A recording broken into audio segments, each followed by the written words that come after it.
আমরা আগামীকাল আবারও সকাল থেকে আমাদের এই ঘেরাও কর্মসূচি আবার শুরু করব। জামাতে ইসলাম এবং নতুন যে রাজনৈতিক দল এনসিপি তারা বিভিন্ন ইস্যুতে তারা মব তৈরি করে। এরপর থেকে যদি কোনো মব ক্রিয়েট করা হয় আমরা কিন্তু বারবার বসে থাকবো না। জামাতে ইসলাম এবং শিবিরের বিভিন্ন পর্যায়ের নেতৃবৃন্দদের বাসায় পোস্টাল ব্যালট পাওয়া গেছে এবং ক্যাম্পাস বন্ধ, তারপর আরেক দিন থেকে নির্বাচন। তো এইভাবে 7 দিন প্রচারণা না চালিয়ে কিভাবে নির্বাচন করা সম্ভব? তারা এটি অত্যন্ত যৌক্তিক বলেছে।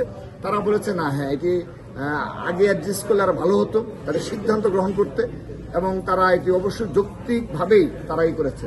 তো আমরা আমাদের বক্তব্য স্পষ্ট, আমাদের বিগত সময়ের ন্যায় এই শাহজালালেও একইভাবে সেই পরিবেশ তারা এক বিশেষ ছাত্র সংগঠন তৈরি করে ফেলেছে, যেখানে ছাত্রদল নির্বাচন চায় না, যেখানে ছাত্রদল হেন হবে তেন হবে, এবং তারা বিভিন্ন জায়গায় আমাদের মনোপুত রেজাল্ট হয়নি কারণে তারা এই ধরনের উস্কানিমূলক বক্তব্য এবং সাধারণ শিক্ষার্থীদের ভোট প্রদানে নিরুৎসাহিত করা নানাবিধ যত অপকৌশল আছে সেগুলো গ্রহণ করেছে। বিদায় আমরা আমাদের সেই পয়েন্টগুলো বলে এসেছি। আশা করছি তারা এগুলো বিবেচনা করবে এবং আমরা আমাদের আজকের এই অবরোধ কর্মসূচি এখানে সমাপ্ত করব, ঘেরাও কর্মসূচি এখানে সমাপ্ত করব। আমরা আগামীকাল আবারও সকাল থেকে আমাদের এই ঘেরাও কর্মসূচি আবার শুরু করব।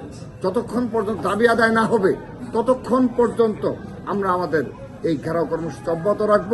এবং একটি বিষয় স্পষ্ট করে বলতে চাই, 22 জানুয়ারি থেকে যে জাতীয় সংসদ নির্বাচনের প্রচারণা শুরু হচ্ছে সেটা নিয়ে যদি কোনো ষড়যন্ত্র করা হয়, এরপর থেকে যদি কোনো মব ক্রিয়েট করা হয় আমরা কিন্তু বারবার বসে থাকবো না। প্রথমবারের মতো যে পোস্টাল ব্যালটে নির্বাচন হচ্ছে, কিন্তু অত্যন্ত দুর্ভাগ্যজনকভাবে যেটি আমরা দেখলাম যে নির্বাচন কমিশন কর্তৃক পোস্টাল ব্যালটের আয়োজন করলো সেটি অত্যন্ত একদম পুয়ার ম্যানেজমেন্ট হয়েছে, এবং বিশেষ করে জামাতে ইসলাম এবং শিবিরের বিভিন্ন পর্যায়ের নেতৃবৃন্দদের বাসায় পোস্টাল ব্যালট পাওয়া গেছে। এই ঘটনা আমাদেরকে মনে করে দিচ্ছে 2018 সালের কথা, যে 2018 সালে নিশিরাতের যে নির্বাচন হয়েছে সেই নির্বাচনে আমরা দেখেছি নির্বাচন যেদিন ছিল ঠিক তার আগের দিন আওয়ামী লীগের সন্ত্রাসীদের বাসায় এরকম ব্যালট পাওয়া গিয়েছে। সুতরাং আমরা নির্বাচন কমিশনকে সে বিষয়ে অ্যাড্রেস করেছি, তারা নিজেরাও স্বীকার করেছে যে পোস্টাল ব্যালটের বিষয়ে এক ধরনের পুয়ার ম্যানেজমেন্ট হয়েছে। তারা আমাদেরকে আশ্বস্ত করেছে এই বিষয়টা ওনারা ইতিমধ্যে কাজ করছে, অনতিবিলম্বে এটি তারা সমাধান করবে বলে তারা বলেছে। আর দ্বিতীয় যে দফাটি সেটি হচ্ছে, আপনারা জানেন যে 5 তারিখের পর থেকে বিভিন্ন বিষয়ে একটি নির্দিষ্ট রাজনৈতিক দল, বিশেষ করে জামাতে ইসলাম এবং নতুন যে রাজনৈতিক দল এনসিপি, তারা বিভিন্ন ইস্যুতে তারা মব তৈরি করে। আমরা দেখলাম নির্বাচন কমিশন কোনো সিদ্ধান্ত গ্রহণ করলে পরবর্তীতে তারা মব তৈরি করে সে সিদ্ধান্তকে পরিবর্তন করে দিচ্ছে। সেজন্য আমরা নির্বাচন কমিশনকে সুস্পষ্টভাবে বলেছি যে নির্বাচন কমিশন স্বাধীন একটি প্রতিষ্ঠান, সাংবিধানিকভাবে দায়িত্ব দেওয়া হয়েছে দেশের পক্ষ থেকে।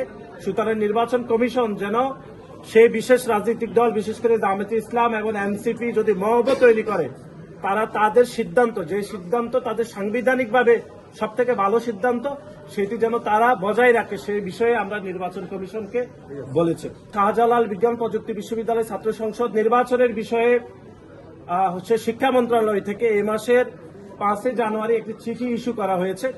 সেটি বিশ্ববিদ্যালয়ের ভাইস চ্যান্সেলরকে দেওয়া হয়েছে, নির্বাচন কমিশনকে দেওয়া হয়েছে, যে 12 ফেব্রুয়ারি পর্যন্ত আপাতত শাহজালাল বিজ্ঞান প্রযুক্তি বিশ্ববিদ্যালয় ছাত্র সংসদ নির্বাচন স্থগিত রাখার বিষয়। কিন্তু অত্যন্ত উদ্বেগজনক যে তথ্যটি, যেটি গণমাধ্যমে আসেনি, শাহজালাল বিজ্ঞান প্রযুক্তি বিশ্ববিদ্যালয়ের ভাইস চ্যান্সেলর সেই চিঠিটি নিজেই লুকিয়ে রেখে তার সহকর্মীকে সেটি প্রকাশ করেননি। অর্থাৎ শাহজালাল বিজ্ঞান প্রযুক্তি বিশ্ববিদ্যালয়ের বাকি যে অ্যাডমিনিস্ট্রেশন রয়েছেন, প্রভিসি সহ, তাদের কাছে সেই চিঠিটি তিনি প্রকাশ করেননি। সেটি আমরা নির্বাচন কমিশনকে বলেছি, এবং নির্বাচন কমিশন 12 জানুয়ারি যে চিঠিটি দিয়েছেন, অর্থাৎ সকল নির্বাচন স্থগিত, এবং 15 তারিখে আবার ওনাদের সিদ্ধান্ত রিভিউ করে যে সিদ্ধান্ত দিয়েছেন, সেই বিষয়ে আমরা আমাদের কনসার্ন বিষয়গুলো নির্বাচন কমিশনকে বলেছি।